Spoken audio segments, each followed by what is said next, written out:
नमस्कार. कनक खुशी न्यूज चॅनलमध्ये आपल्या सर्वांचे स्वागत आहे. नगर परिषद व नगरपंचायतच्या निवडणुकीसाठी सुट्टी जाहीर. बातमी बघत राहा शेवटीपर्यंत कनक खुशी न्यूज चॅनलवर.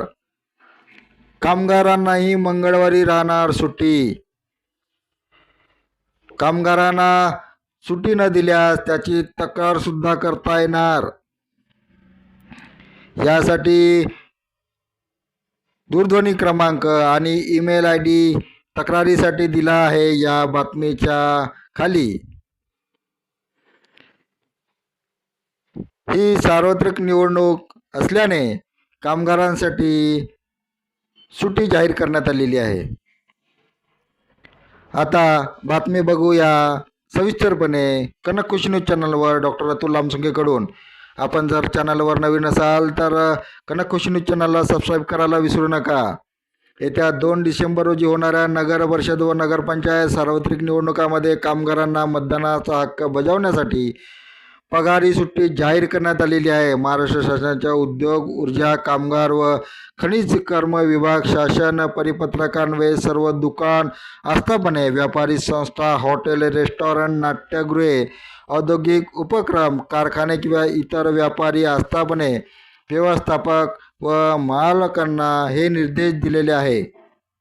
निवडणूक होणाऱ्या मतदान केंद्रात मतदान असलेले कामगार, अधिकारी आणि कर्मचाऱ्यांना ते कामानिमित्त निवडणूक होणाऱ्या क्षेत्राबाहेर कार्यरत असेल तरीही त्यांना निवडणुकीच्या दिवशी मतदानासाठी पगारी सुट्टी देण्याची ही सुट्टी उद्योग, ऊर्जा व कामगार विभागातर्फे येणाऱ्या सर्व आस्थापने, कारखाने, दुकाने इत्यादींना लागू राहील.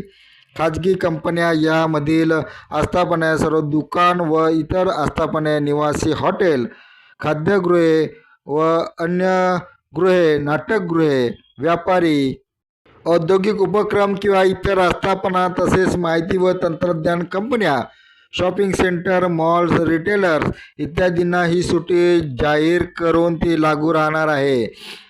कामगारांना मतदानाकरिता सुट्टी न दिल्यास नागपूर जिल्ह्यातील कामगारांनी आपली तक्रार अप्पर कामगार आयुक्त यांचे कार्यालय, नवीन प्रशासकीय इमारत क्रमांक 2, सिव्हिल लाईन, नागपूर येथे करायची आहे.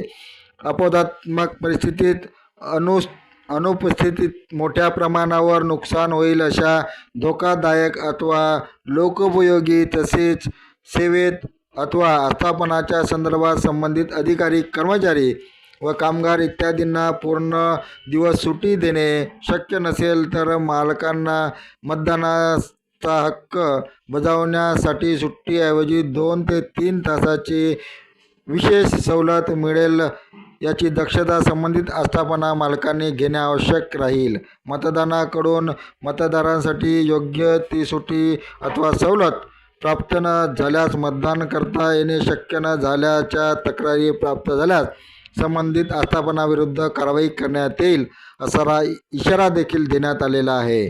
तेव्हा या सुट्टीचा फायदा केवळ मतदान करण्यासाठी करा. फिरण्यासाठी किंवा एन्जॉयमेंटसाठी न करता आपण खरंच या मतदानाचा आपला अधिकार बजवावा आणि 100% मतदान करावे. धन्यवाद.